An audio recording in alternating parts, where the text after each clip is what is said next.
Alors, merci beaucoup, Fabien, pour la petite présentation. Je suis très heureux d'avoir été choisi comme expert entre vous de pouvoir faire un premier test sur cette nouvelle version 6.5. J'ai saisi un bâtiment familial là-dedans. Je vais vous montrer les détails de ce bâtiment vite fait. On ne va pas aujourd'hui s'occuper que de la saisie d'un bâtiment. Je vais vous montrer de quoi il s'agit dans l'objet. Je vais vous montrer comment le saisir et puis pendant la saisie, je vous pointe sur les différentes petites nouveautés. Pour que plus tard, vous pouvez aussi faire la même chose, vous pouvez suivre ma présentation, mes explications. Je vous ai présenté dans quelques slides aussi les petites nouveautés, quelques features. C'est pas complet. Éventuellement, si je loupe deux, trois choses, deux, trois nouveautés, Fabien, il pourra me rappeler, je pourrai vous les montrer. Mais je pense dans les 2 heures qui suivent, je vais déjà pouvoir vous montrer la plupart, surtout les grandes nouveautés qu'il y a dans cette nouvelle version. C'est ce qui vous permet d'avoir un pas d'avance pour la semaine prochaine, où vous aurez aussi vous-même accès à l'outil. Donc, qu'est-ce qui se passe dans votre travail comme expert CECB? Vous avez un appel, vous avez un email, peut-être un fax encore, et puis suite à ça, vous devez proposer ou vous avez la volonté de proposer différentes prestations. Un client, une cliente, il vous demandera différentes choses. Donc, comme expert CECB, vous êtes confronté à une diversité énorme de sujets qui peuvent être la politique, qui peuvent être les prix d'énergie, qui peuvent être l'assainissement des salles de bain, cuisine, etc. Donc, entre tous ces sujets, entre cette multitude de souhaits ou de contraintes ou d'expectations d'un client, vous devez faire un tri, vous devez faire une analyse et puis synthétiser ce qui est possible, ce que vous pouvez présenter comme prestation et puis ce que vous ne pouvez pas présenter. Et puis finalement, c'est à vous d'expliquer au client ou de proposer au client quelle est la meilleure manière ou la meilleure stratégie de faire un assainissement respectant et les coûts et les économies potentielles d'énergie. Je vous présente donc maintenant un petit cas d'étude que je vais saisir pour vous et puis sur lequel vous pouvez voir ces petites nouveautés. Donc prenons cet exemple, c'est une maison familiale de 160 mètres carrés de SRE. Si on a l'historique, si on a tous les plans, les dimensions, tous les bilans d'énergie, donc les factures de mazout, gaz, électricité, etc., on peut lancer une étude, on peut faire la visite et puis on peut faire le dialogue avec le propriétaire pour en savoir plus et puis pour affiner sa prestation de conseil. Donc l'historique de cette maison, c'est année de construction, isolation périphérique avec un remplacement des fenêtres. Donc l'année 1985, ça représente un assainissement majeur. Vous allez voir ça plus tard. Il y a une définition qui est aussi intégrée dans le CECB qui vous réexplique ou qui vous rappelle qu'est-ce que c'est un assainissement majeur. 1991, vous avez une chaudière à mazout qui a été remplacée. 2000 chauffe-eau et puis 2019, nouvelle cuisine et aussi des nouvelles fenêtres qui sont vers l'extérieur et puis qui se trouvent ici. On les voit sur la page suivante ici. Avec toutes ces données, vous avez tout ce qu'il vous faut. Quand vous faites la visite, bien sûr, vous allez encore faire plein de photos, vous allez faire vos remarques, votre travail un peu de détective énergétique. Vous contrôlez encore les dimensions, si c'est plus ou moins juste. Si dans les plans, le propriétaire ou la propriétaire qui vous a donné les dimensions ne s'est peut-être pas trompé. Des fois, c'est des vieux plans, des fois, c'est des plans seulement estimatifs. Donc, faites attention d'avoir les bonnes dimensions et puis pas se tromper déjà au début. Il y a les ponts thermiques à respecter, à saisir dans l'outil. Il y a des petits points faibles sur la façade, il y a peut-être des ouvertures. Ici, c'est pour la ventilation de la cuisine. Ensuite, il y a peut-être des fenêtres qui sont ouvertes. Ça vous permet déjà de donner un petit conseil sur le comportement. On voit avec l'état des arbres ici que c'est visiblement en hiver quand on a fait la visite, et puis qu'une fenêtre basculée comme ça, tout le monde entre nous sait que ça a un grand effet sur les déperditions énergétiques. Si on va plus loin, on voit que finalement cette fenêtre basculaire n'est pas si grave parce que c'est juste, c'est pas dans le périmètre chauffé, c'est juste un abri pour les outils du jardin. Ainsi de suite, on regarde tout autour de la maison. Si on est maintenant à droite de cette maison, on voit qu'il y a un garage qui est adjoint. Pour tout ce qui est adjoint, ce qui est intéressant pour nous, ce qu'on doit saisir finalement dans l'outil CECB, c'est par où passe la périphérique ou par où passe l'enveloppe thermique. Donc, quel est le périmètre isolé? Et puis, est-ce qu'il y a d'isolation à l'intérieur de la garage? Est-ce que la garage est étanche? Quelle est la température dans la garage, etc.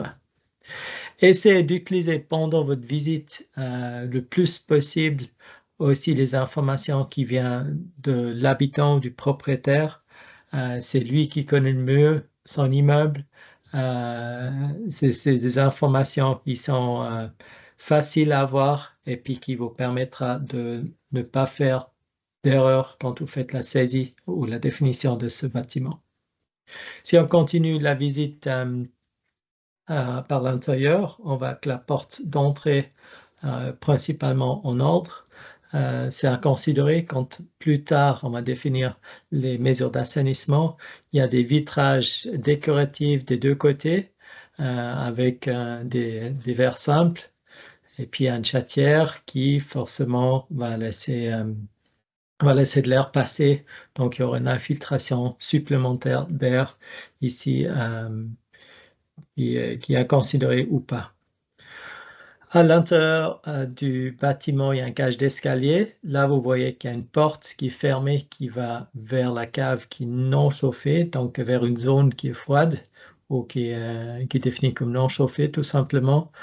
Et puis l'escalier qui est ouvert vers l'étage. Donc ça, c'est une information qu'on va saisir également.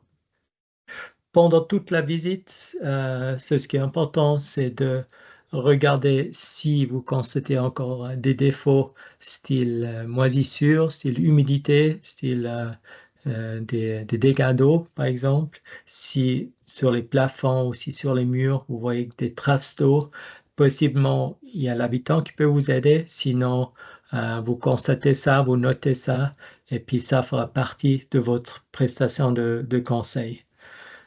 Sans aller en détail, vous n'êtes pas un physicien du bâtiment ou peut-être là, certains d'entre vous le sont, mais ce n'est pas nécessaire de donner un détail comme un physicien de bâtiment le fera. En ce qui concerne les fenêtres, normalement, vous avez la date, l'année de construction qui est inscrite dans l'intercalaire des fenêtres. Si vous ne le trouvez pas, peut-être c'est parce que la fenêtre est plus récente. Dans ce cas-là, vous vous basez sur les données de l'habitant qui vous dirait plus ou moins dans quelle année les fenêtres ont été rénovées. Avec cette information, vous pouvez regarder dans la littérature ou dans la liste qui est déjà intégrée dans le CSCB pour voir, selon l'année de construction, quelle était plus ou moins la valeur U de ce type de fenêtre. Également important pour les fenêtres, c'est l'état des joints. Si vous voyez qu'il y a soit du jeu dans les charnières ou soit des joints qui sont plus étanches, ça va donner une infiltration supplémentaire qui joue un rôle surtout pour l'infiltration d'air qui est thermiquement active. Donc, au lieu de garder ou de maintenir la valeur par défaut, qui est valable que pour du neuf ou que pour un bâtiment étanche de 0,7, vous aurez forcément plus d'infiltration d'air qui va bien sûr fortement influencer votre besoin en énergie. Venons encore au dernier étage ou au Galta. Sur le Galta, vous allez regarder si la toiture est isolée, si le sol du grenier est isolé. Si vous avez, comme vous le voyez sur la photo à gauche, pas d'accès visible, allez creuser plus loin. il y a toujours quelque part une petite ouverture. Si vraiment vous ne trouvez rien, n'hésitez pas d'utiliser l'aide de l'habitant ou du propriétaire. Peut-être il sait s'il y a un trou quelque part. Et puis peut-être c'est possible avec l'ouverture d'une fenêtre, l'ouverture d'une petite couverture, de détecter ou d'avoir accès à l'intérieur de ces planches, de ces poutres. Ici, on voit que la toiture est froide, donc c'est une toiture non isolée, mais que le sol du grenier est rempli avec de l'isolation. Donc, on va clairement saisir cette surface ici, donc la surface plate, la surface horizontale, comme enveloppe thermique. Et puis la toiture inclinée, normalement, on ne doit pas la saisir pour la définition de l'enveloppe thermique. Ça, c'est aussi une nouveauté qu'on va voir tout de suite. Donc, on va voir comment définir cette position.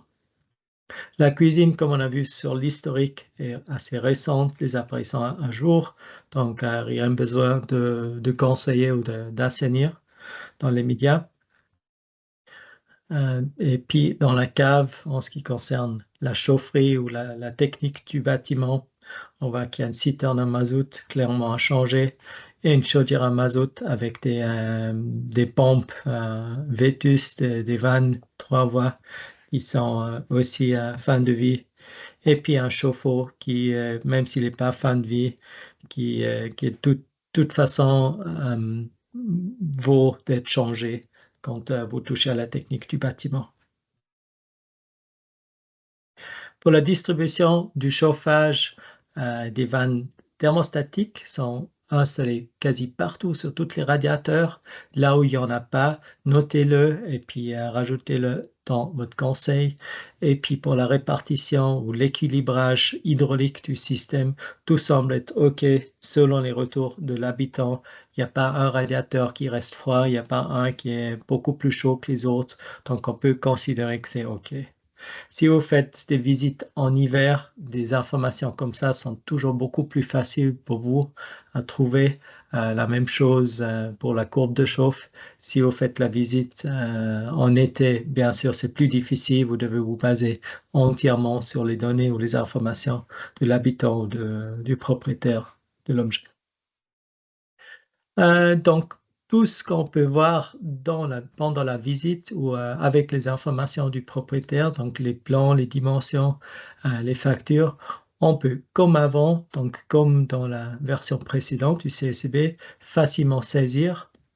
Il y a les deux chapitres principaux, l'enveloppe du bâtiment avec où on a besoin des plans, des dimensions, des valeurs U, et puis où on fait référence à des photos qu'on a prises lors de la visite.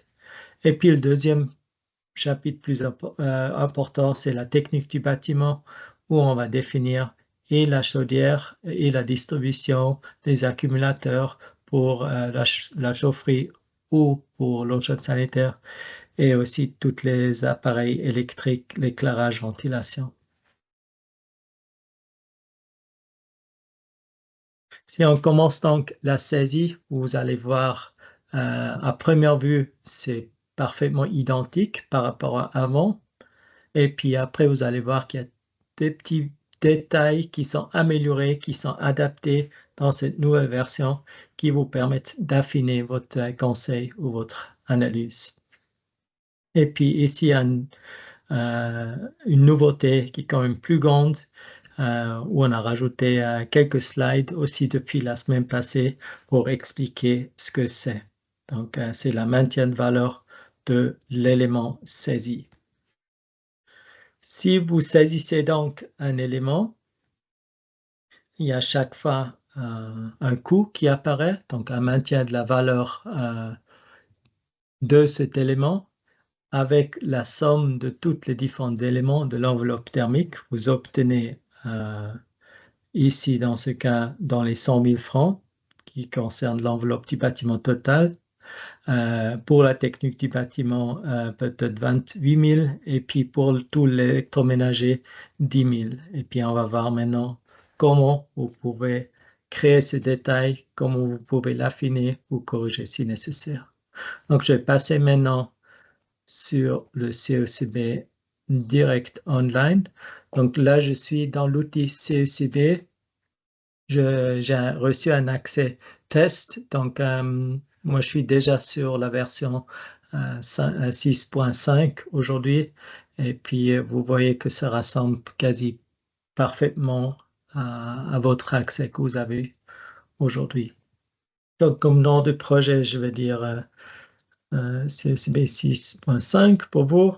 Je vais saisir l'année de construction. Donc, tout est standard. Et puis ici à gauche, vous avez de nouveau les 3 chapitres principaux. Donc, tout est resté identique jusqu'à là. Dans les résultats, on a aussi les chapitres identiques. Et puis dans le document, on a aussi, comme d'habitude, un CECB et un rapport de conseil. Donc, commençons par une petite saisie du projet. Je vais faire une saisie vite fait. Comme ça, on ne perd pas trop de temps. Et puis, comme d'habitude dans CECB, dès que la saisie est complète, le CECB réalise que les cellules ont une information.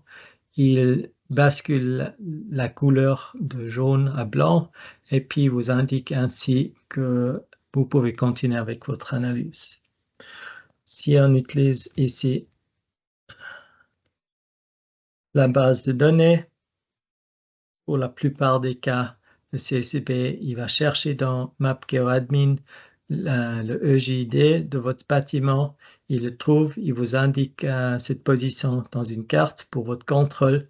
Et puis si vous êtes d'accord, vous pouvez aussi continuer avec la saisie, mettre l'altitude de votre objet et puis continuer aussi.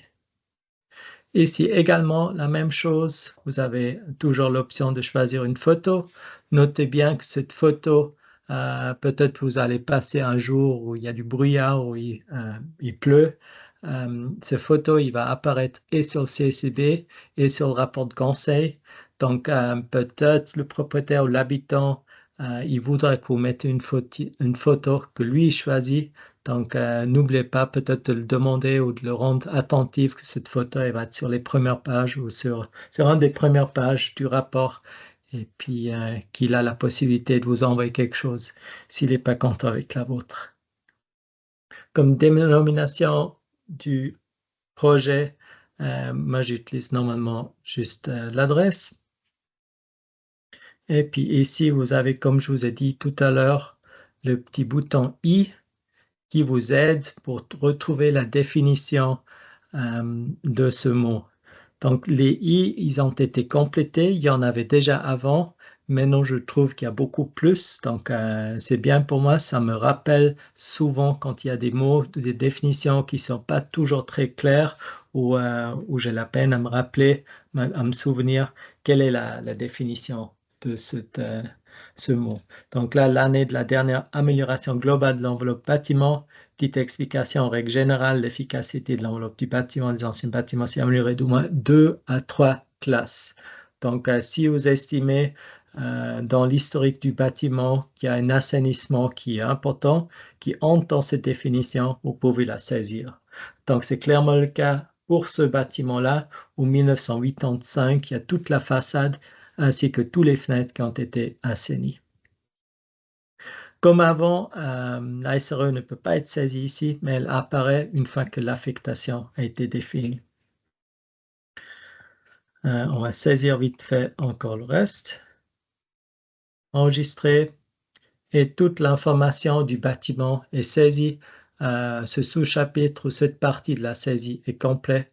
Et puis, on peut attaquer l'état initial ou la définition de l'état initial. Donc là aussi, c'est comme vous le connaissez. Vous mettez le SRE, le nombre d'habitants, le nombre de pièces. Et puis ici, vous avez comme d'habitude, ou comme vous le connaissez, les conditions d'utilisation standard que vous pouvez modifier. Donc, j'avais dit tout à l'heure qu'il y a un débit d'air thermiquement actif qui est sûrement pas de 0,7, mais plutôt supérieur à ça. Il y avait la question, est-ce qu'on peut mettre des valeurs différentes par rapport à ce qui est proposé? Bien sûr, entre toutes les valeurs Vous pouvez mettre des virgules aussi, donc vous pouvez mettre des virgules près, 0,8, 0,9, 1,1, 1,2. C'est juste des exemples pour vous rendre attentif à quoi ça correspond. Donc, une valeur de 1,4, c'est une aération par fenêtre, et puis une enveloppe du bâtiment qui n'est pas du tout étanche, tandis que inférieur à 0,7, c'est quand vous avez une récupération de chaleur qui vous fait économiser de l'énergie qui est viciée. Chaque fois que vous modifiez quelque chose ici dans les conditions standards, ça aura un effet sur la plausibilité. Si ça a un effet sur la plausibilité, normalement, les autorités ou ceux qui contrôlent votre dossier, ils vont demander de justifier cela. Moi, je vous conseille de toujours justifier quand vous changez une valeur. Donc, même si vous mettez au lieu de 20 degrés, mettez 19 degrés comme température du local, vous allez juste mettre une petite note de justification. Pourquoi, quels sont les arguments pour avoir fait ce choix de changer les conditions d'utilisation standard. Et puis, mettez pas peut-être comme argument, sinon la plausibilité était faux. Ça, je pense, c'est pas très justifiable. Quand je l'enregistre, j'ai mis la mauvaise catégorie, c'est un habitat individuel. Quand je l'enregistre, c'est tout bon. Et puis, je peux commencer avec l'enveloppe du bâtiment. Je ne vais pas tout remplir, ça prend un petit peu trop de temps pour aujourd'hui, mais je vous montre juste une ligne, une première saisie, et puis après, je vais ouvrir une analyse qui est déjà préfaite. Donc ici, ça ressemble un peu à ce qu'on a l'habitude. On a une toiture inclinée qui est non chauffée. Et puis là, on a une première petite nouveauté. Donc, c'est une petite astuce. Mais il y a 4 positions maintenant pour déclarer l'état général. Donc, cet élément peut être à l'état neuf, peut être usé, abîmé ou en fin de vie. Donc, moi, je vais choisir en fin de vie. Et puis, comme priorité, comme quoi il faudra le changer ou l'assainir le plus vite possible. Et puis là, pareil, on peut mettre une petite photo pour montrer finalement dans le rapport de conseil quel est le type d'élément ou bien pour aider à la compréhension plutôt pour celui qui va faire la lecture du rapport. Ici, il faut mettre du texte. Je vais montrer du texte après que j'ai pré-rempli. Ce texte, il sera repris après dans le CECB et dans le rapport de conseil. Il y a une synchronisation automatique. Essayez de me rappeler tout à la fin. Je peux vous montrer ça. Je peux vous montrer comment ça fonctionne. Et ça vous permet de gagner passablement de temps, de faire la saisie du texte qu'une fois. Et puis ce texte, il va être repris sur tous les documents ou sur tous les rapports que vous allez sortir. Donc jusqu'à là, rien de spécial, rien de trop nouveau. Et puis c'est ici que ça va commencer un petit peu. Donc la toiture inclinée, c'est un toit à pan incliné. Donc il y a les 4 orientations différentes. Si on prend déjà une première, on peut dire toit en pente sans isolation. Le CECB nous propose dans cette liste des valeurs U par défaut. Si cette valeur U elle correspond plus ou moins, je vous prie de quand même vérifier si ça correspond à ce que vous avez mesuré sur place. Donc, ne prenez pas simplement quelque chose sur la liste sans avoir la certitude que vous avez réellement vu ça sur place. Sinon, vous risquez pour des grandes surfaces d'avoir des grands écarts dans le calcul. Donc là, on va dire que ça correspond, on a fait le contrôle, c'est une valeur U de 4, et puis que c'est une toiture en pente, et puis orientée vers le nord. Et puis, qu'est-ce qu'on a maintenant ici? C'est une nouveauté qu'on a connue dans la saisie des mesures, et puis qu'ils ont repris maintenant dans l'état initial. Donc là, j'ai la possibilité maintenant, aujourd'hui avec la version 6.5, de saisir un élément à l'état initial et puis de le définir hors enveloppe thermique. Donc, je peux le définir dans l'idée de pouvoir peut-être l'assainir dans une variante. Si je n'ai pas envie de le saisir, je ne dois pas. je ne dois pas le cliquer, je ne dois pas le saisir ici parce que c'est le sol du grenier qui est défini comme enveloppe thermique, mais j'ai la possibilité. Et ici, j'ai quelque chose qui rassemble ce qu'on a saisi pour les mesures avant, c'est pour le calcul financier. Donc, on a différents mots maintenant qui apparaissent qu'on n'avait pas vu avant. Donc, on a la durée d'utilisation, ça on connaît, c'est la durée de vie de cet élément. L'investissement basé sur des mètres carrés, donc base de calcul, ça c'est rien de nouveau. Et puis, on a ici un maintien de valeur. Donc, l'explication de ce mot, c'est que à l'état initial, chaque élément sur la façade, à chaque état, a une certaine valeur. À un certain moment, elle doit être assainie, elle sera à la fin de sa vie, et puis il y aura un coût annuel à prendre en compte si on veut comparer l'état initial avec différentes variantes. Donc, on met ici un investissement par mètre carré pour son renouvellement qui est valable ensuite de nouveau pour 40 ans. Finalement, c'est 40 fois 200, ça va donner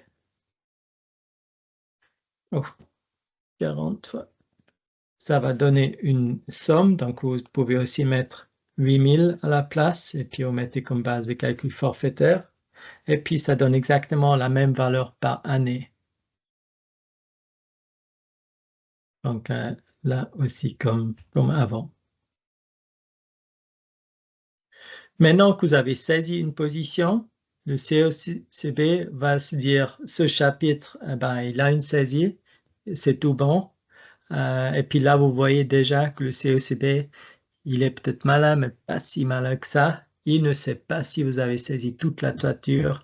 Il ne sait pas si l'enveloppe thermique est complètement définie. Donc là, il devient blanc parce qu'il y a un saisi, mais visiblement, ce n'est pas complet.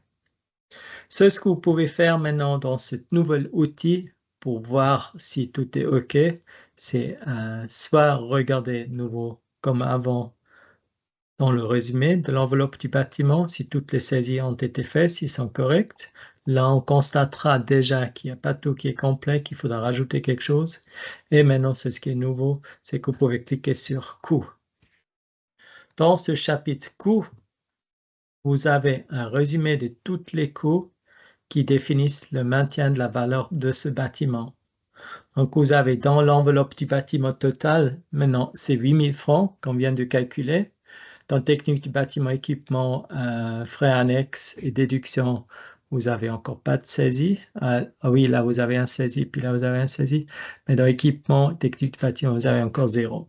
Si vous voulez savoir d'où ça vient maintenant, c'est 8000. Vous pouvez aussi recliquer sur enveloppe du bâtiment.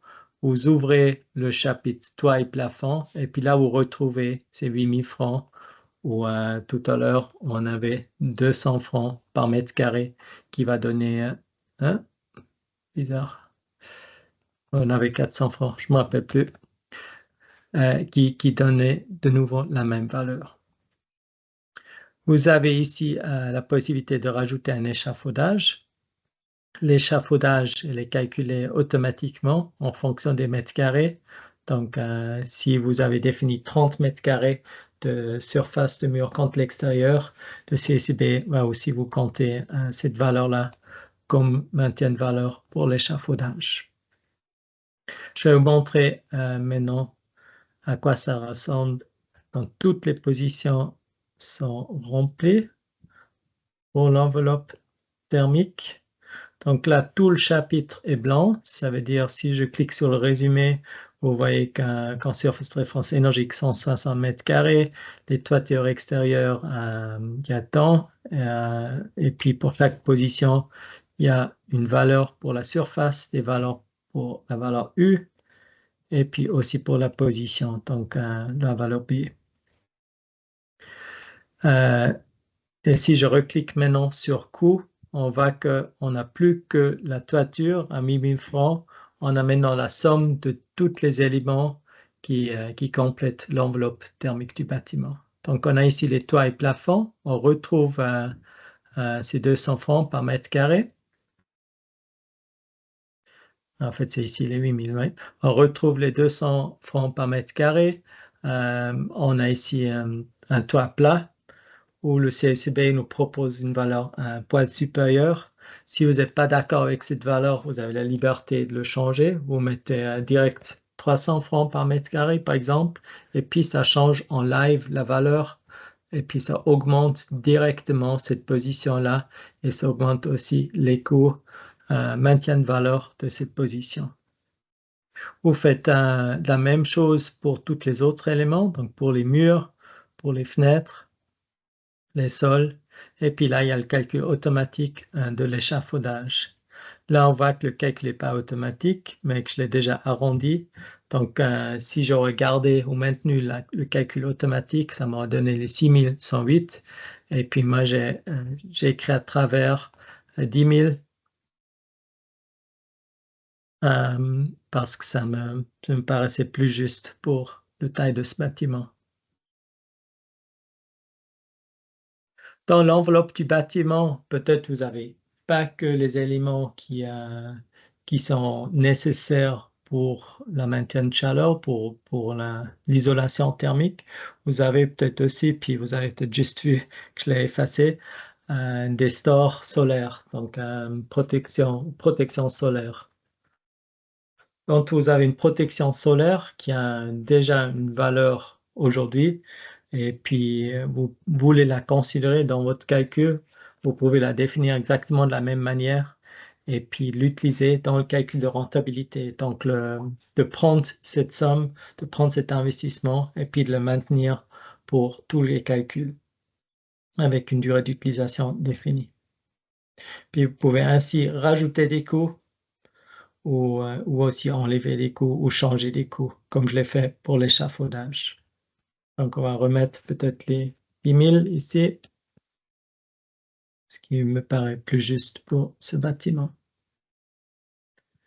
Dans technique du bâtiment, il y a toujours 0, équipement, il y a toujours 0, mais tout à l'heure, et puis aussi maintenant, vous avez vu que les frais annexes de construction et les déductions totales, ils ont changé. Ils ont changé pourquoi? Parce que CECB, il a un automatisme dedans, il a une formule qui dépend d'un pourcentage de la somme de maintien de valeur. Donc là, le CECB propose un 10%. Donc là, vous voyez la proposition de CECB. Si je trace ma valeur que j'ai proposée, je retrouve les 10% ici. Si je veux savoir quelle est l'explication pour ces frais de planification, je peux recliquer sur le i et puis je vois que ces frais de planification sont basés sur les phases SIA. On voit le résumé des phases. Et puis la même chose pour les frais annexes qui comportent par exemple l'assurance de construction, des émoulements d'autorisation de construction, etc. Et puis des imprévus qui peuvent être de différentes sources. CECB vous propose des pourcentages pour ces coûts. Si vous n'êtes pas d'accord ou si vous avez des sommes, vous avez peut-être des offres d'un bureau d'architecte, etc. Vous avez de l'expérience. Vous pouvez, comme j'avais fait avant, utiliser des pourcentages des francs et puis directement mettre votre valeur dedans. Donc, si je mets là 12 000 francs, le CECB va me calculer quel est son pourcentage et puis j'aurai 12 000 francs qui sont inscrits comme frais annexes de construction. La dernière position, c'est les déductions. Dans les déductions, il y a une grande nouveauté aussi, c'est que vous avez, puis c'était un grand souhait de différents experts, vous avez la possibilité de rajouter des déductions fiscales. Là aussi, les déductions fiscales, c'est un sujet pour soi. C'est assez complexe, c'est assez délicat de mettre une valeur déjà. CECB met par défaut 20%. Après, certains cantons ont des règles de 20% sur Einkommensteuer, sur les impôts déductables. D'autres, ils ont d'autres pourcentages. Ce que CECB conseille, c'est que vous vous renseignez sur ces valeurs auprès du mandant pour être sûr de ce qui est déductable, pour être aussi en accord avec ce que le mandant il souhaite intégrer dans ce calcul financier. S'il dit bon, c'est pas important pour lui ou c'est pas quelque chose qu'il veut avoir dans ce rapport, vous êtes libre à l'enlever, vous mettez simplement 0, vous l'actualisez et puis il n'entre pas en calcul. Donc c'est très vite adapté si vous le souhaitez.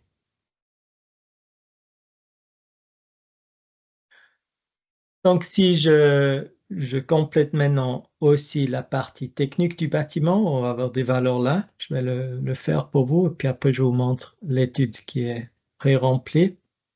Donc on va dire à l'état initial, selon l'historique du bâtiment, il y avait une chaudière ovale, chaudière à mazout, que son année de construction était selon l'historique 1991.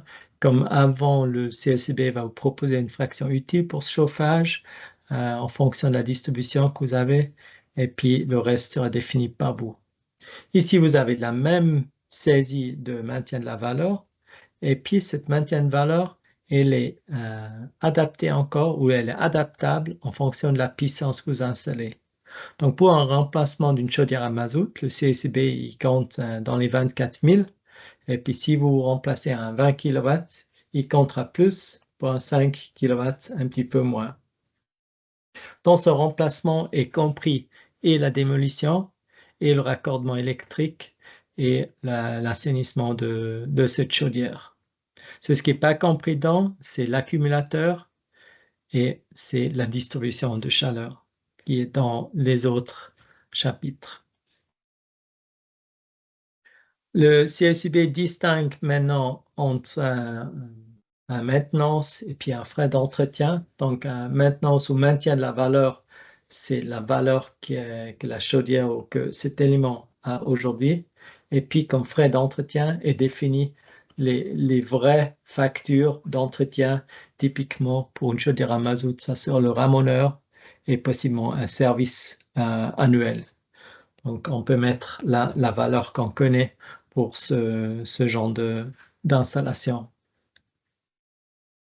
On l'actualise et puis une partie est déjà faite. Je vais ouvrir maintenant l'état initial complet et puis vous pouvez voir quel est le résultat financier et puis on pourra aussi déjà faire le CECB.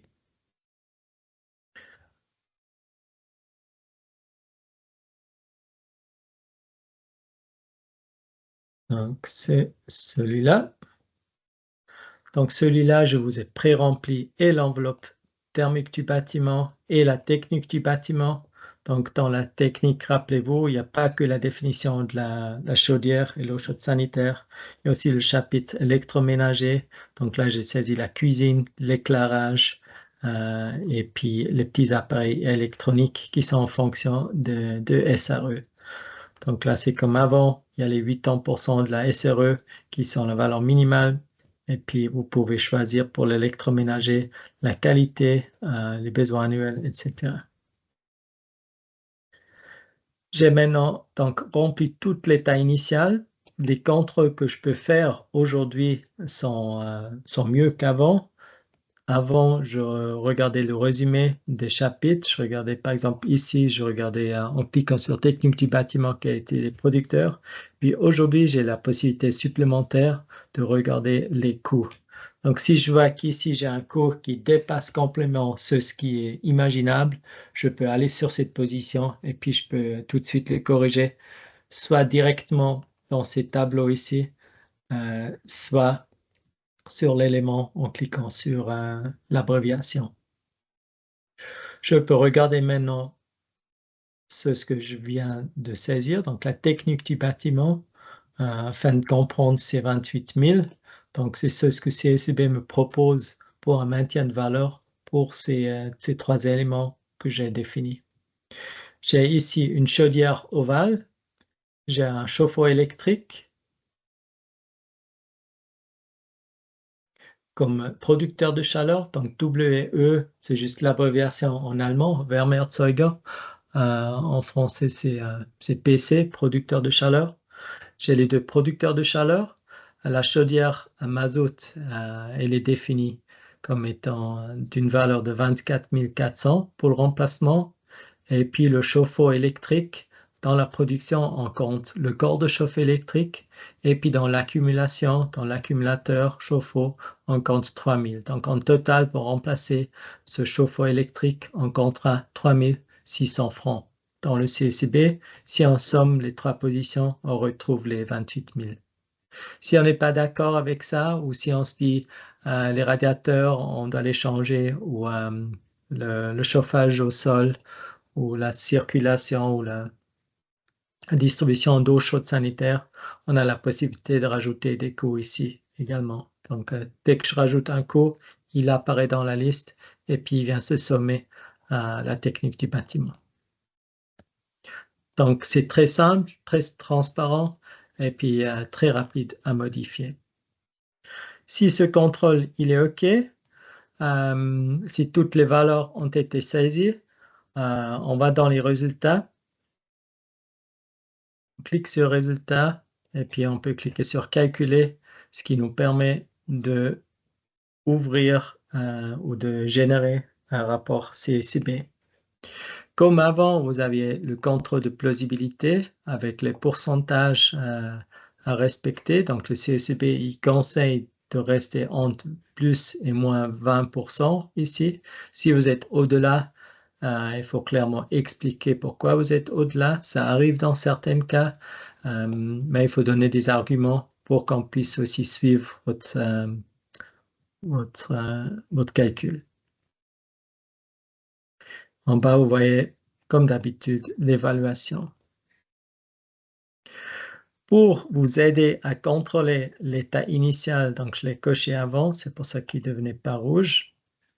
Pour vous aider à contrôler votre saisie, le CECB il a introduit déjà il y a une année un contrôle de qualité. Ici, comme petit rappel, c'est juste des avertissements, c'est pas des fautes, donc c'est pas des erreurs. Si vous dites la toiture, elle a une valeur U de 4 et le CECB il considère que pour l'année d'assainissement global de 1985, le 4 il paraît trop élevé, il va vous avertir et puis vous pouvez cliquer comme quoi non, cette valeur je l'ai vérifiée, je valide qu'il est juste. Si vous voulez gagner du temps, vous dites « Ah oui, toute la toiture, je l'ai revalidée. Je valide que toutes ces valeurs sont bonnes.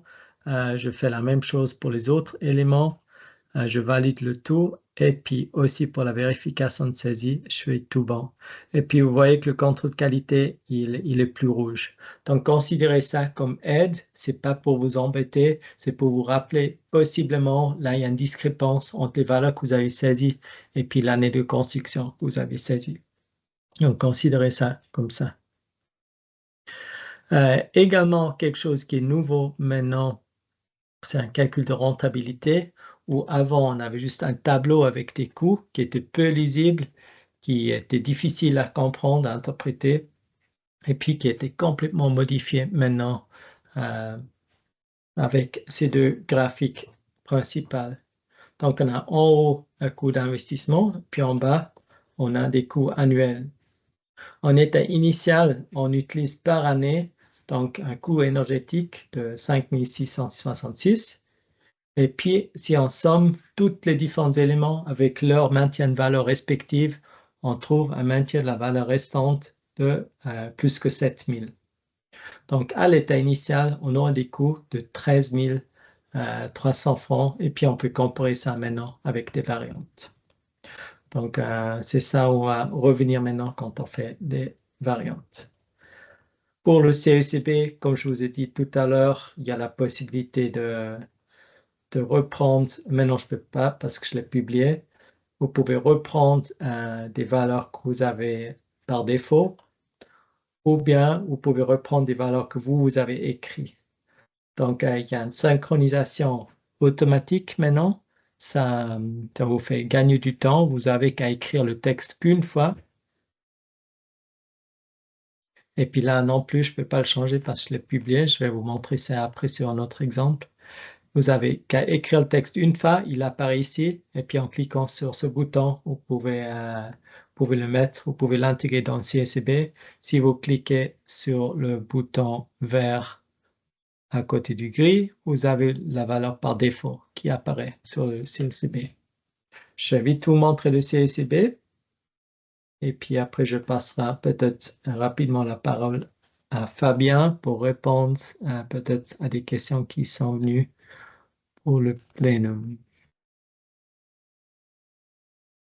Le nouveau CECB, donc pas le rapport CECB, juste le document CECB, il n'est plus sur 4 pages, il est maintenant sur minimum 6 pages. Pourquoi minimum 6 pages? C'est parce que on a ouvert maintenant la possibilité d'écrire plus de texte. Si vous mettez plus de texte dans les propositions, dans les améliorations, par exemple, si dans le comportement utilisateur, vous avez un tas de texte, c'est possible maintenant que vous allez rajouter des pages. Donc, le minimum est 6 pages et puis après, vous avez peut-être plus. Sur les dernières 2 pages, vous avez la description détaillée du bâtiment avec la photo. Et puis, sur la première page, vous avez direct la classification énergétique du CECB. Ce qu'on a enlevé ou ce qu'ils ont enlevé du CECB, c'est ce tableau où c'était marqué cet élément-là, épuisé, l'autre est abîmé, etc. Et puis, ils l'ont remplacé avec ce graphique qui est très joli, qui remplace un peu l'idée d'un diagramme de Sankey. Dans le diagramme de Sankey, on veut savoir quels sont les apports d'énergie, quelles sont les déperditions d'énergie, et puis c'est exactement ce qu'on a dans ce graphique. On a aussi d'autres informations, donc si on commence par l'enveloppe thermique de ce bâtiment, la toiture, mur, fenêtre et sol, on voit chaque fois la déperdition respective, et puis en droite, on va à son état. On a maintenant les 4 possibilités, donc avant on n'avait que 3. Donc s'il n'y a pas de tout de cercle en noir, cet élément il est clairement en fin de vie. Et puis dès qu'il y a des cercles en noir, soit cet élément est abîmé, usé, ou à l'état neuf, ce qui n'est pas le cas ici pour cet objet. La même chose pour la technique du bâtiment, et puis même chose pour la ventilation après éclairage.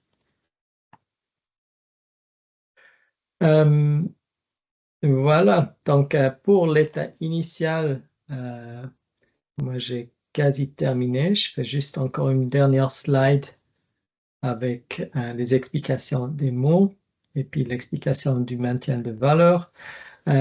Si vous avez déjà l'accès, donc en 8 jours, vous aurez l'accès, puis vous voulez vous entraîner avec mes présentations, ils seront mis à disposition. Vous pouvez revenir là-dessus. Et puis moi, j'ai chaque fois essayé de vous indiquer où il y a des nouveautés, qu'est-ce que vous pouvez changer, et puis quelles sont ces nouvelles features, et puis comment les utiliser au mieux. Donc ça, on a vu. Ça, on a vu. Et puis encore la petite définition de la durée considérée et puis de la maintien de valeur. Une question qui arrivait souvent les dernières semaines, si c'est pour ça qu'on l'a rajouté aujourd'hui dans les slides, c'est si on a remplacé récemment un élément de la façade ou un élément de la technique du bâtiment, comment on doit la saisir. Vu que la méthode dans CSIB compare des années ou des annuités, les coûts, finalement, donc comme conclusion, ils sont tous les mêmes. Si une fenêtre a été remplacée à une année, on doit quand même le saisir, on doit quand même mettre un coût. Parce qu'à la fin de sa vie, donc dans 30 ans ou 40 ans, selon ce qu'on a défini, elle va de nouveau avoir un besoin d'être remplacée. Donc la réponse à cette question, c'est oui, même si on vient de remplacer quelque chose, aujourd'hui à l'instant, même les éléments quasi neufs, ils auront un maintien de valeur. Dans le graphique de rentabilité, je vais vous expliquer ça dès que je crée une variante. On va voir qu'il y a un maintien de valeur de l'état existant et puis un maintien de valeur où vous avez investi. Mais je vais vous expliquer ça tout à l'heure avec ce graphique-là, exactement. Oui. Prenons ici un exemple d'une chaudière qui est usée. Donc, on a 2 cas de figure. On a une chaudière usée qui était installée en 2005. Donc, la chaudière avec le symbole noir. Depuis 2005, et puis avec une durée de vie théorique de 20 ans, donc jusqu'à 2025, chaque année, donc si on simplifie le calcul, donc on enlève les intérêts, frais de planification, impôts, etc. On a un calcul linéaire, c'est 1500 francs par année qui sont à considérer dans le calcul, donc dans l'état initial comme maintien de valeur. Donc c'est le gris clair. Si dans 20 ans, on va le remplacer, et puis on remplace cette chaudière avec une qui coûte plus cher, ou bien avec une PAC. Donc on remplace la chaudière 1 avec une PAC qui coûte 40 000 francs, qui a une durée de vie de 20 ans. Il y aura, si on simplifie de nouveau le calcul pour pas faire la confusion, on aura une valeur annuelle de 2 000 francs par an. Dans ces 2 000 francs, il y a 1 500 qui servent à être investis ou qui servent à amortir la maintien de valeur existant. Et puis il y a 500 francs supplémentaires qui sont définis automatiquement dans le CECB comme investissement dans les mesures énergétiques. N'ayez pas peur, ce graphique, il est généré de manière automatique. Donc le CECB, dès que vous avez saisi l'état initial, il va placer chaque mesure d'assainissement et puis il va vous le définir comme ça. Pour un cas d'étude simple, vous allez très vite comprendre. Je vous invite dans une semaine de faire des essais pour vous-même, de peut-être saisir un bâtiment complet ou bien de reprendre un bâtiment complet, mettre toutes les valeurs à zéro et puis mettre une valeur après l'autre, un élément après l'autre, à une valeur de maintien définie. Et puis comme ça, vous allez très vite comprendre le mécanisme derrière. Et puis ça vous permettra de l'expliquer aussi à votre mandat.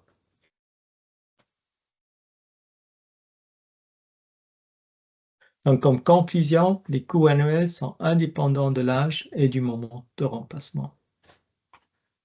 Et avec ça, j'ai terminé la saisie de l'état initial et puis j'aimerais passer vite la parole à Fabien pour voir s'il y a des questions qu'on peut répondre en plénum.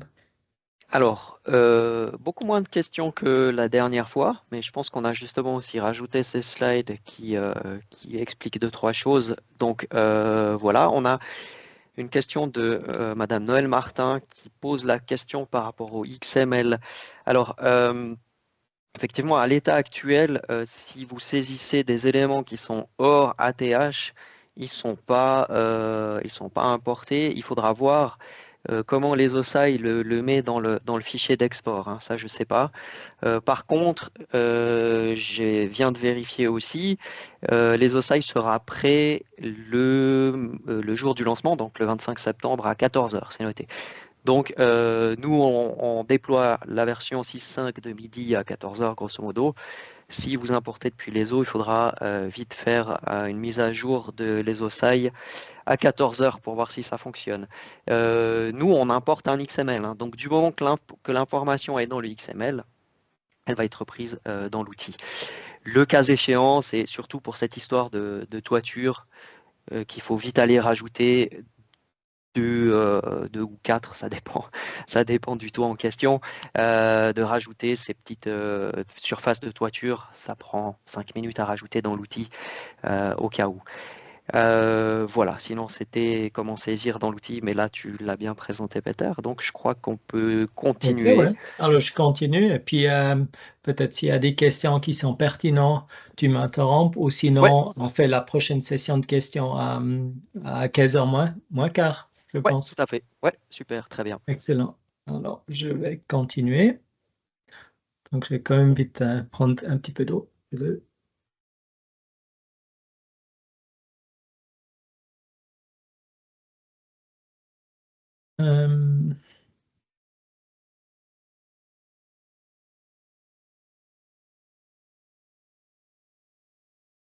Voilà. Donc, c'est OK, Fabien, tu confirmes que tu vas à la présentation?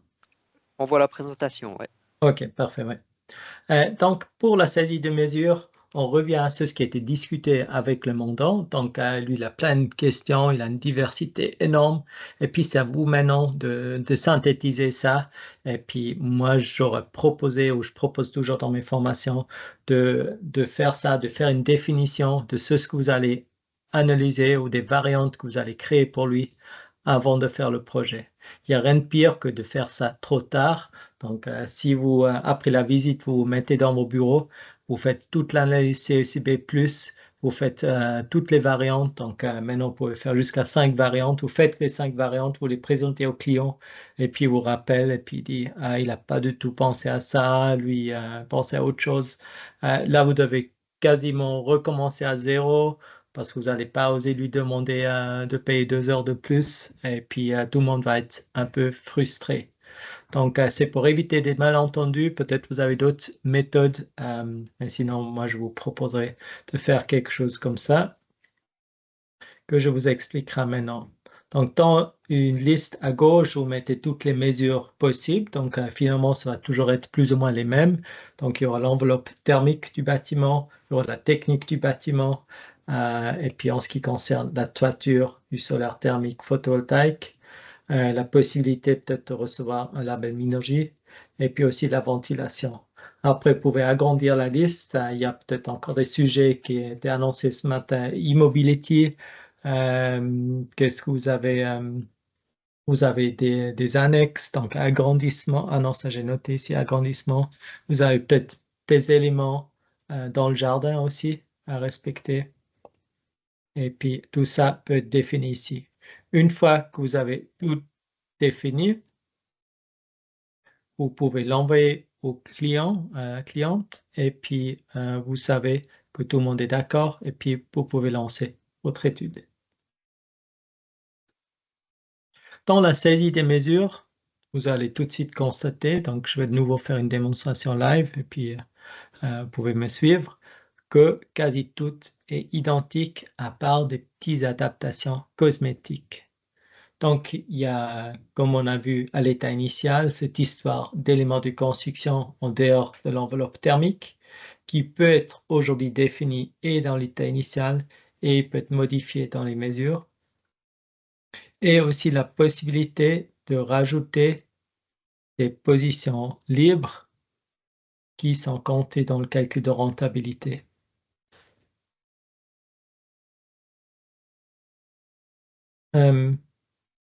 J'ai des sons bizarres. Fabien, tu m'entends toujours? C'est bon? Je suis connecté? Oui, Ah, c'est tout ok, bon. ouais. Ouais. J'ai juste un ping bizarre, oui, mais c'est Ok, pas. non, c'est Alors, tout bon. ça influence pas la présentation. Non. Très bien.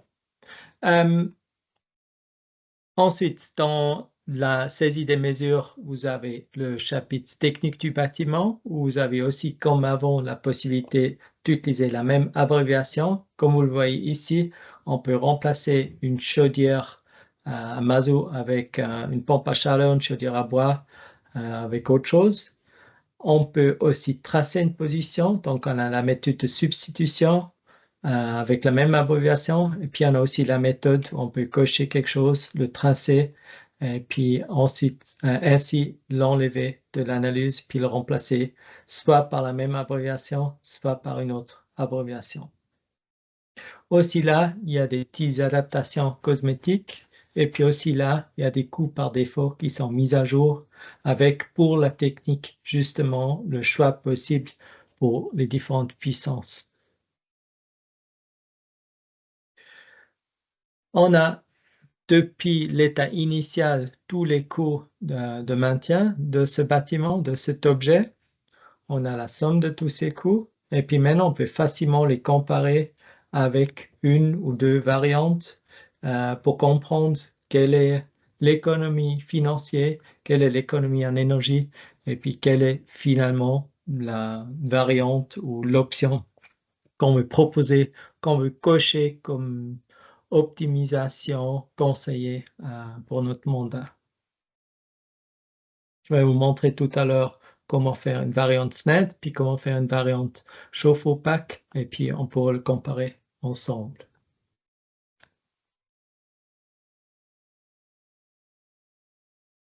Donc je retourne sur le site.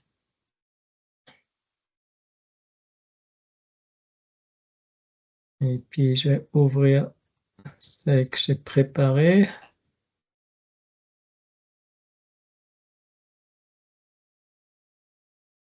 Voilà, c'est celle-là, oui. Ah, mince.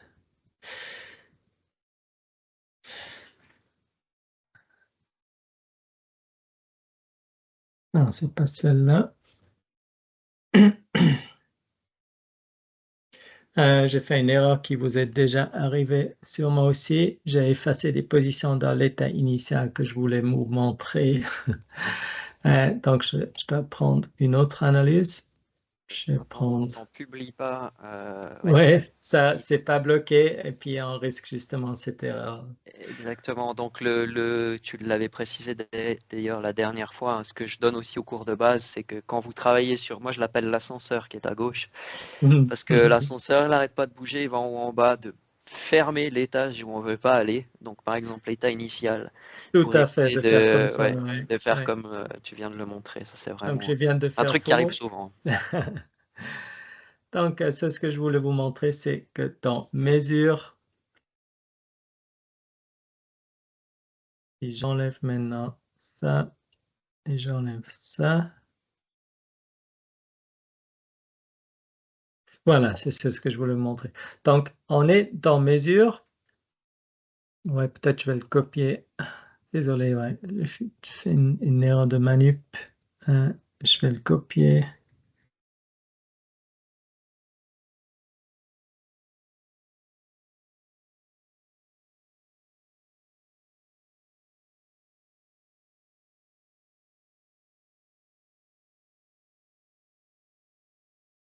Comme ça, je suis sûr de ne pas faire plus de dégâts encore. Ouais.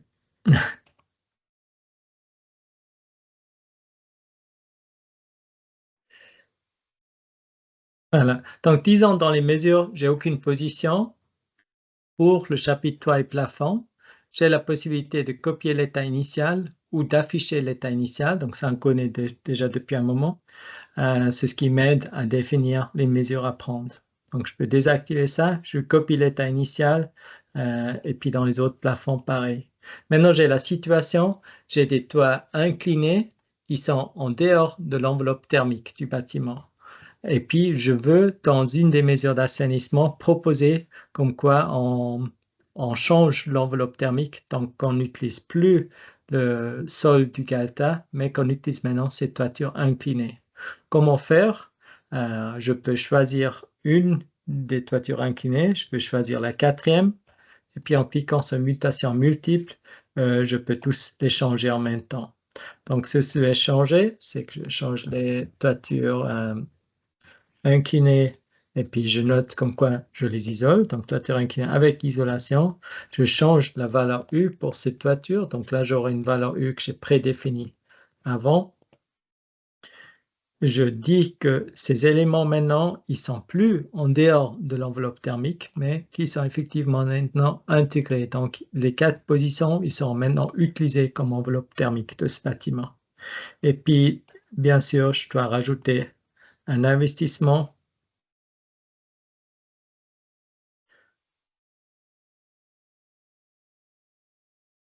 Et là, il bug. Et puis cet investissement, je peux le saisir comme ça.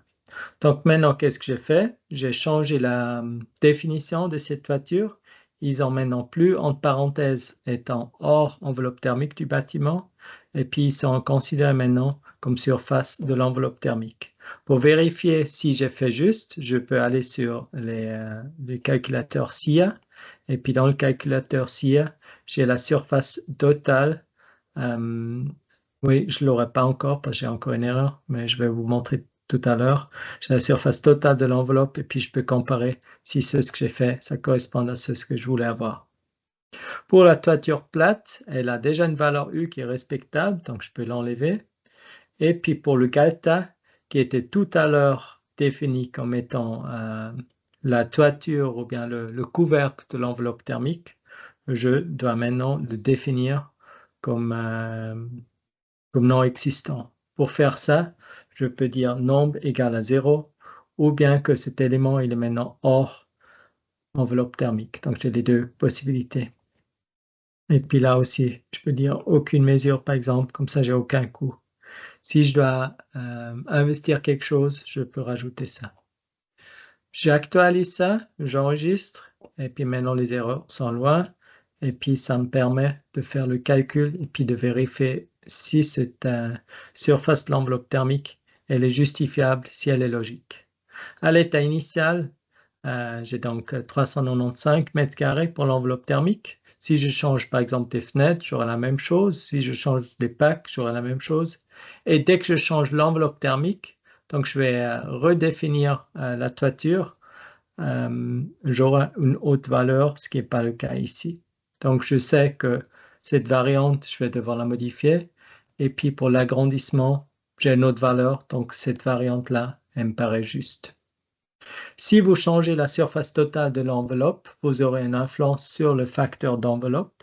Le facteur d'enveloppe, c'est tout simplement la division entre le A thermique et la SRE qui donne ici ce facteur d'enveloppe. Et le facteur d'enveloppe, il a une influence sur la valeur limite de ce bâtiment, la valeur QH limite.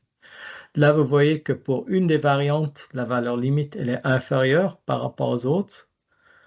Puis il s'agit de l'agrandissement qui est pas facilement comparable avec les autres parce qu'il y a un autre SRE.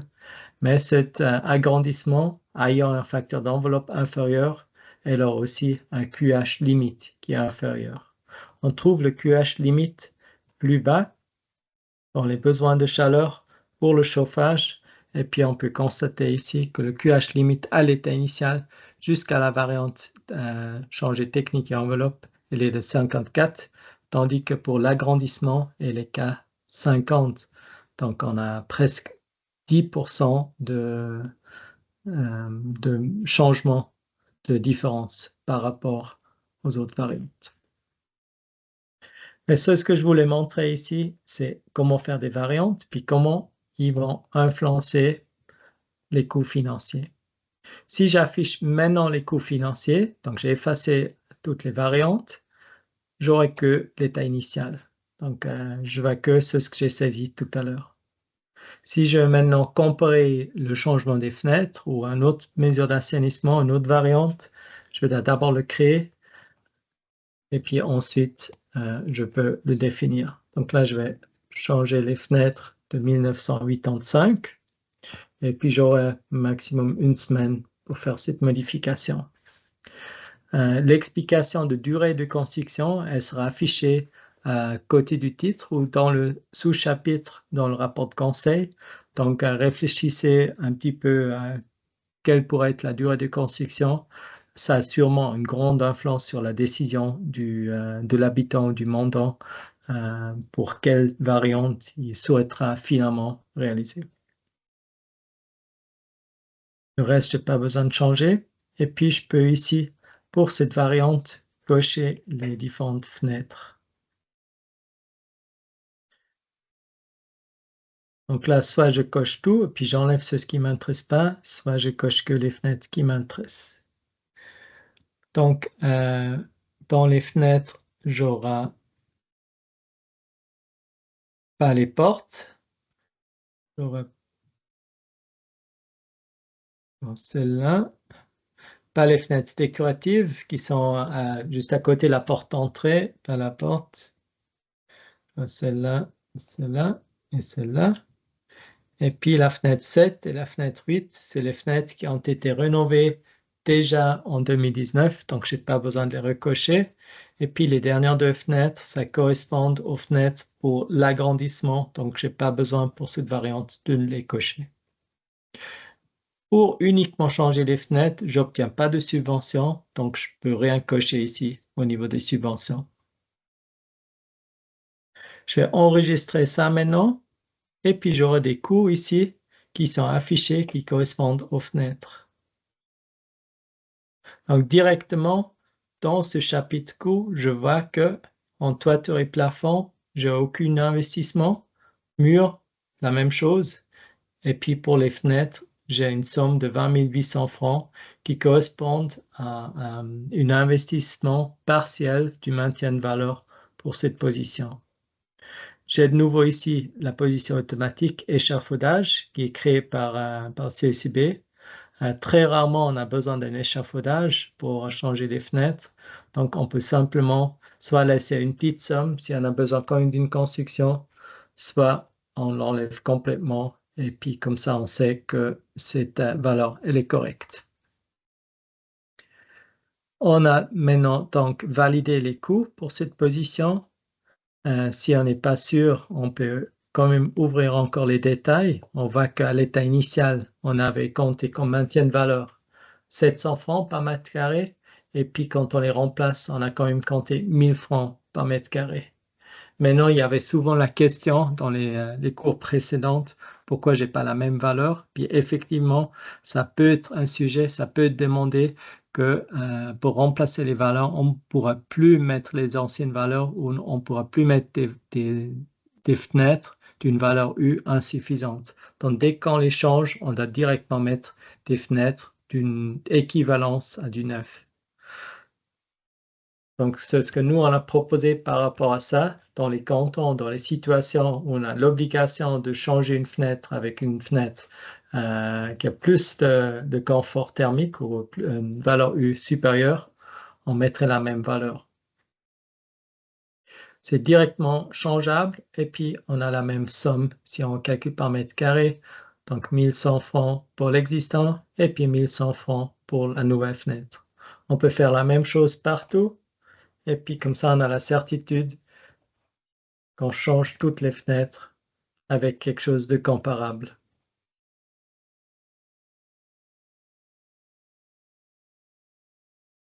Quand vous changez une position ici, elle est directement reprise dans la position de fenêtre. Donc vous n'avez pas besoin de le changer aussi dans le chapitre fenêtre. Il y a un automatisme qui synchronise ces valeurs. Donc, je referme maintenant ce chapitre, puis je vois qu'à l'état initial, il y a une totalité de presque 40 000. Et puis moi, je change environ la moitié en fenêtre. Puis on va voir qu'est-ce que ça donne maintenant quand j'ouvre la rentabilité ou le calcul de rentabilité pour cette position. Actuellement, j'ai que l'état initial.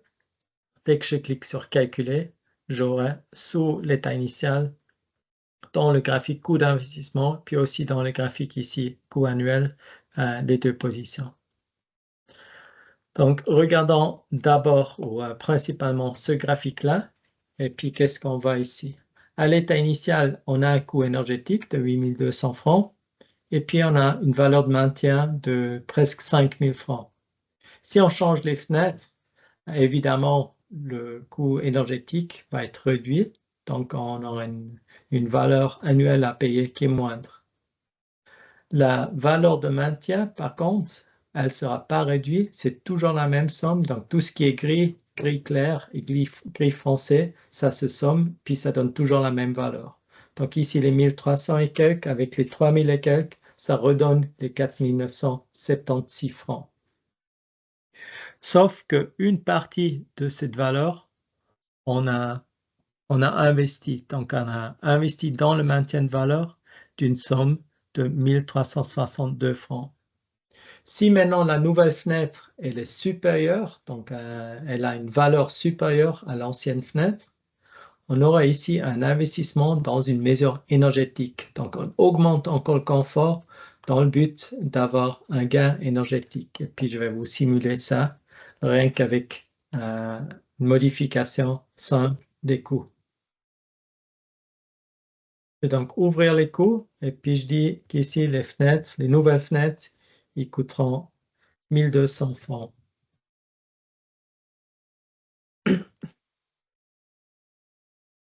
Donc, je prends seulement ceux que je change, les autres, je n'ai pas besoin de les prendre.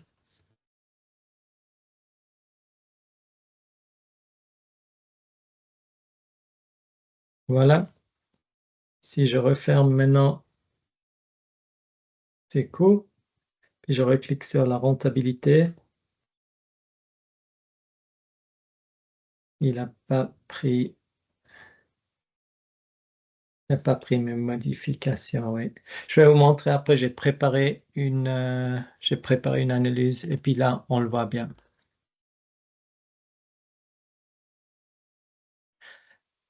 Moi, je peux rajouter maintenant une autre variante, donc une deuxième variante. Donc, je crée ici toutes les variantes que je veux, jusqu'à 5 maintenant. Ici, je peux faire une PAC eau chaude sanitaire. Donc, je peux dire remplacement du chauffe-eau électrique avec le remplacement du chauffe-eau électrique avec la pompe à chaleur eau chaude sanitaire. Et puis là, la même chose, je peux de nouveau la cocher en bas et puis il va apparaître dans les coûts et puis aussi dans le calcul de rentabilité. Pour choisir ce producteur de chaleur, je vais d'abord aller sur producteur de chaleur, puis je dis pour cette variante-là, j'ai maintenant le WE, donc Wermeerzeuger 2, électroboiler que je remplace. Je peux cocher ou non celle qui est tracée, ça ne change rien. Mais ce que je dois rajouter ici, c'est l'accumulateur pour le chauffe-eau pack. Donc l'accumulateur pour le chauffe-eau pack, elle est ici. Et puis en même temps, je dois tracer ou je dois enlever l'existant. Donc le chauffe-eau électrique existant qui s'appelait SP1 ou AC1, je le coche. Et puis je coche également le chauffe-eau pack. Avec les trois positions, je peux vérifier maintenant dans les coûts si j'ai bien saisi ce que j'avais envie de saisir. Puis vous voyez maintenant pour la position chauffe-eau pack, il y a de nouveau un coût dans l'enveloppe du bâtiment total. Ça, on va vite regarder. Je vais vous expliquer. C'est de nouveau l'échafaudage. L'échafaudage par CSB, il est toujours inscrit pour chaque assainissement. J'ai annoncé ça qu'il le corrige peut-être. Donc, si vous n'avez pas besoin d'un échafaudage, vous pouvez facilement le corriger. Donc, on va faire cette même chose ici. Je le corrige, je mets à 0 cette valeur pour l'échafaudage. Et puis, j'ouvre dans la technique du bâtiment la position qui concerne le chauffe-eau pack. On a ici une première position, donc on a le chauffe-eau électrique que je vais changer avec le chauffe-eau pack. Donc le chauffe-eau électrique qui était 600 pour le corps de chauffe électrique, je l'ai changé maintenant avec un chauffe-eau pack qui coûte 2800 francs pour la partie mécanique et puis qui coûte 3000 francs ici ou qui coûte 2000 francs ici pour la partie accumulation. Donc on va sommer les deux et puis on trouve les 4800 francs qui nous sont définis automatiquement par CSB pour changer ce chauffe-eau pack. Quand je fais cette vérification de la valeur technique, des coûts techniques, je peux de nouveau aller sur le calcul de rentabilité ou aller sur les résultats. Et puis je peux en bas refaire un calcul pour voir si tout est juste. Je vois maintenant qu'à l'état initial, j'avais un D. Avec les fenêtres, j'avais toujours un D. Et puis qu'avec le remplacement du chauffe-eau pack, j'ai un D dans l'enveloppe parce que je ne l'ai pas modifié. Et j'ai maintenant un D dans l'efficacité. Donc ici, peut-être votre client est un peu déçu.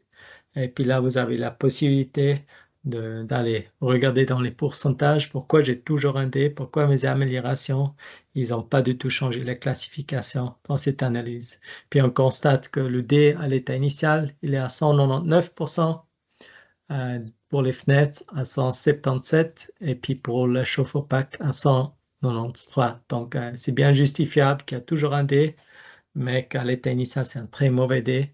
Et puis, il y a quand même une amélioration, mais on ne le voit pas avec cette incrémentation. Là où on le voit mieux, c'est dans le calcul de rentabilité. Et puis ici, ça devient beaucoup plus intéressant maintenant pour la comparaison. Donc, on a à l'état initial un coût énergétique. Quand on change les fenêtres, on peut réduire ce coût énergétique. Et puis, quand on change la PAC, quand on change le chauffe-eau électrique avec un chauffe-eau pack, on peut encore réduire ce besoin en coût énergétique. Si on regarde l'investissement ou le maintien de valeur existant, à l'état initial, on avait les 5000 francs. Quand on changeait les fenêtres, on a investi dans ce maintien de valeur. Et puis, quand on a remplacé le chauffe-eau électrique, on a aussi investi dans cette valeur. Donc, on a deux fois une petite barre grise qui apparaît, qui nous indique combien de la valeur, de la maintien de valeur, on a pu amortir avec cette variante. Et puis, ça nous indique un coût total annuel à communiquer au mandat. Avec des exemples simples, c'est simple à comprendre. Donc là, on a changé que les fenêtres. Là, on a changé que le chauffe-eau électrique. Si maintenant, on prend toute la somme des mesures d'assainissement, donc tout ce qu'on a montré ici tout à l'heure avec le client, on voit qu'il y a une multitude de chiffres et puis ça devient plus compliqué à comprendre.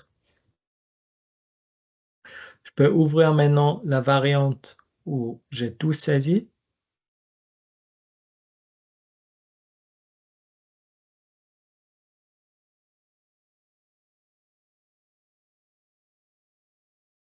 Donc là, j'ai saisi les 5 différentes variantes. J'ai changé les fenêtres, j'ai changé le chauffe-eau pack, j'ai changé la production centrale avec une bac RO, j'ai changé toute l'enveloppe et la technique du bâtiment et j'ai proposé un agrandissement.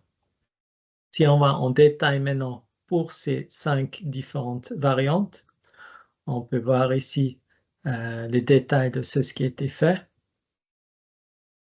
Donc, pour ce qui concerne l'enveloppe thermique, on voit que les premières 3 variantes, rien n'a été fait, donc ni dans les toitures, ni dans les murs, ni dans les fenêtres.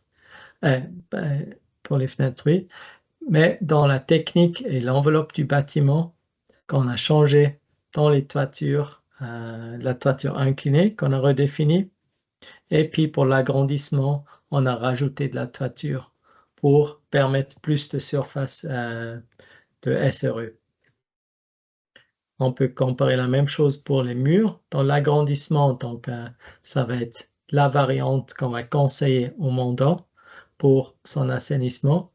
On n'a pas proposé d'assainir les murs parce qu'ils avaient déjà une valeur U de 0,29. Donc on s'est dit il a meilleur temps d'investir dans d'autres mesures d'assainissement. On a juste proposé de rajouter les murs qui permettent d'agrandir le bâtiment.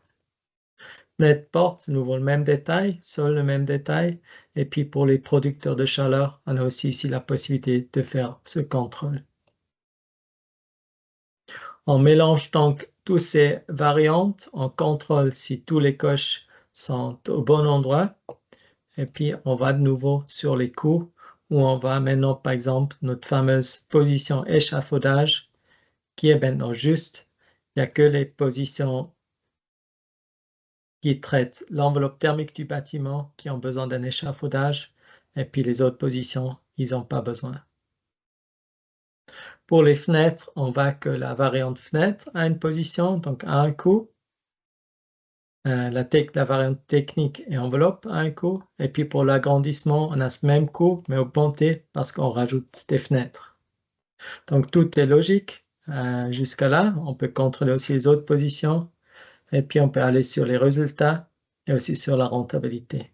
Ce qui est important dans les résultats, c'est que vous respectez les contraintes du canton et les contraintes du règlement de produit. Le règlement de produit, comme Fabien l'a dit tout à l'heure, c'est quand vous n'avez pas besoin de faire 5 variantes. En principe, il y a une variante qui est suffisante, mais cette variante, elle correspond à un assainissement total qui est aussi défini par soit étant mineur J, soit étant un BB dans les premières classifications. Si vous n'avez aucune variante qui est BB, il faut simplement reviser votre choix de variante. Il faut peut-être communiquer ça à votre mandant, de dire on avait fait une proposition de variante, mais on n'arrive pas dans une variante à un BB. Il faudrait que je vous rajoute ci ou je vous rajoute ça pour correspondre aux contraintes du règlement de produit et puis possiblement aussi au règlement cantonal. Donc, le résultat. Excuse-moi, Peter, je peux juste préciser évidemment que si on a un simple flux, qu'on refait tout et qu'on a un simple flux avec la nouvelle 2016, dans certains cas, il est possible qu'on soit en catégorie C sur l'enveloppe sur l'étiquette d'enveloppe. On est d'accord que là, c'est un peu un cas particulier. Je dirais qu'il faut arriver en BB avec un débit d'air thermiquement actif au maximum de 0,7. Si c'est bon et que vous avez un simple flux que vous tombez en C, c'est bon. Hein, c'est que l'essentiel que tout ait été fait quand même autour. Voilà, je voulais juste une petite précision là-dessus. Merci beaucoup. Ouais. Donc, si on vient maintenant à la rentabilité, on voit que tout est rempli. On peut avoir une comparaison directe entre les différentes variantes. Et puis, si on regarde ce schéma-là ou ce diagramme-là, on a directement la comparaison et puis on voit directement l'effet des différentes variantes. Donc, je pense, ou les autres collègues le pensent aussi, qu'avec ce schéma, avec une petite explication, ce schéma peut beaucoup aider à améliorer votre conseil. Dans le rapport de conseil que je vais vous montrer tout à l'heure, vous allez aussi voir qu'il y a des explications supplémentaires. Il n'y a pas les chiffres dedans, donc c'est beaucoup plus lisible aussi. Et puis, vous pouvez tout de suite expliquer aux clients la barre rouge, c'est les coûts énergétiques qui vont diminuer. Le gris clair, le gris foncé, c'est le maintien de valeur restant. Si vous investissez dans le maintien de valeur restant, ça devient gris foncé. Si vous faites des mesures supplémentaires, donc c'est ce que je voulais simuler tout à l'heure, mais que je me suis trompé de bouton. Si vous investissez, donc vous mettez plus de mesures énergétiques qu'à l'état initial, ça devient bleu. Donc là, vous avez un petit investissement dans des mesures énergétiques. Et puis là, vous avez un grand investissement dans des mesures énergétiques. Les grilles foncées et les grilles claires, ça reste toujours identique. Et puis le bleu, ça peut augmenter ou diminuer. Et puis le rouge, normalement, en fonction de l'amélioration de la variante, ça va diminuer aussi. Ce que j'ai fait ici comme variante, c'est un cas spécial, donc c'est un agrandissement. L'agrandissement, on est d'accord qu'on a vu que l'enveloppe thermique du bâtiment était différente. Du coup, il y a le facteur d'enveloppe qui est différent et la valeur limite QH qui est aussi différente. Donc, est-ce que vous voulez vraiment comparer l'agrandissement avec les autres variantes qui ont la même SRE? Ça, je laisse à vous de décider. Peut-être c'est fortement souhaité ou peut-être vous l'enlevez tout simplement et puis vous laissez juste dans votre analyse. Vous avez la possibilité dans le rapport de conseil de cocher quelle variante vous voulez publier. Vous pouvez peut-être simplement l'enlever ou bien le publier dans un rapport à part sans avoir d'efforts supplémentaires. Après avoir contrôlé donc tous les résultats, le calculateur SIA qui vous donne pas mal d'informations aussi, la rentabilité qui est nouveau maintenant. Vous pouvez aussi consulter les modèles de rénovation avec les différents systèmes ou les différents modèles. Donc, à l'état initial, bien sûr, vous n'avez normalement pas de possibilité de remplir ou bien de respecter un des modèles. Mais dans les variantes où vous assainissez la façade ou l'enveloppe thermique, vous avez beaucoup de possibilités. Donc là, vous voyez que quasi tout est coché, à part le photovoltaïque, ce qui est le cas dans la dernière variante. Donc là, vous avez toutes les contraintes, toutes les conditions qui sont OK. Donc là, ça vous donne, avec cette variante, la possibilité de demander un label Minergie pour cette variante. Donc, ça, c'est tout pour la partie mesure d'assainissement. Une fois que vous avez rempli toutes les mesures, vous avez fait les contrôles nécessaires, vous avez regardé si la rentabilité vous paraissait juste, vous pouvez maintenant sortir le rapport de conseil. Ce qui est nouveau dans le rapport de conseil, c'est clairement la fonction conseil et la fonction ou bien le conseil de procédure. Pour votre conseil ou votre recommandation de variante, vous êtes obligé de cocher une des variantes que vous avez créées. Comme je vous ai dit tout à l'heure, vous n'avez pas besoin de tout afficher dans le rapport. Vous pouvez aussi dire, celle-là, c'était juste pour essayer, mais finalement, ça n'intéresse personne, ça ne donne pas un atout dans le rapport, je vais décocher. Mais ce que vous devez, c'est cliquer sur votre recommandation que vous décrivez également ici dans cette cellule.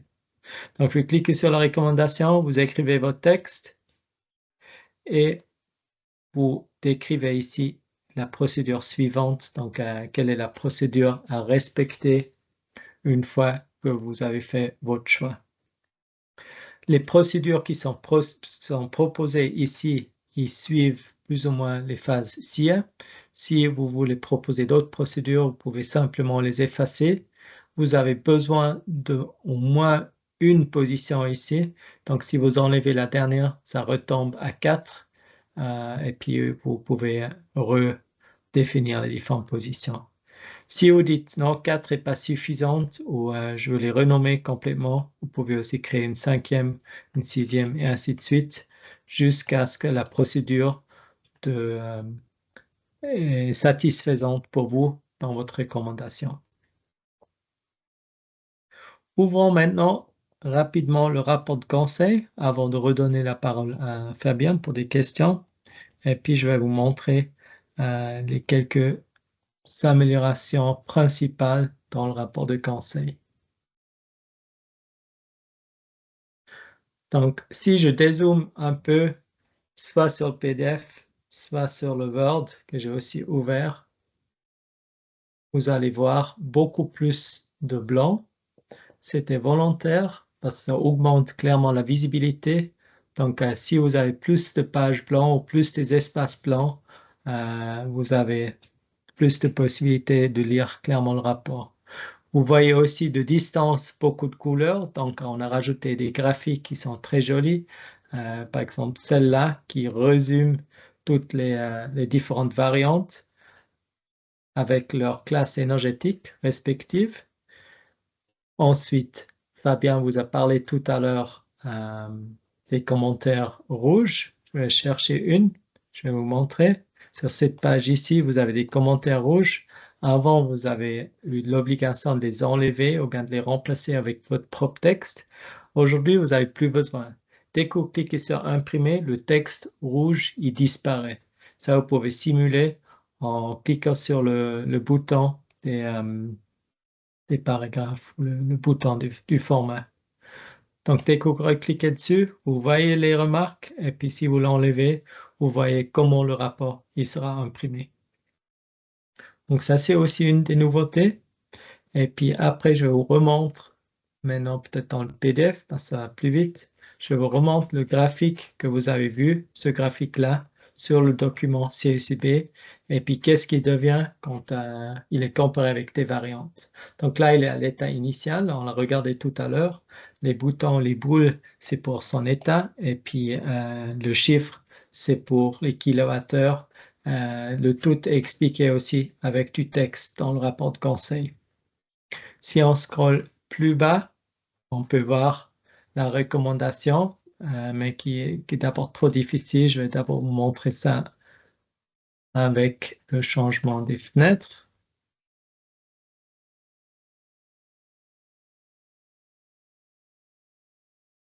Pour la compréhension. Donc voilà, on a l'influence des mesures fenêtres sur ce diagramme ou sur cette image qui est générée automatiquement.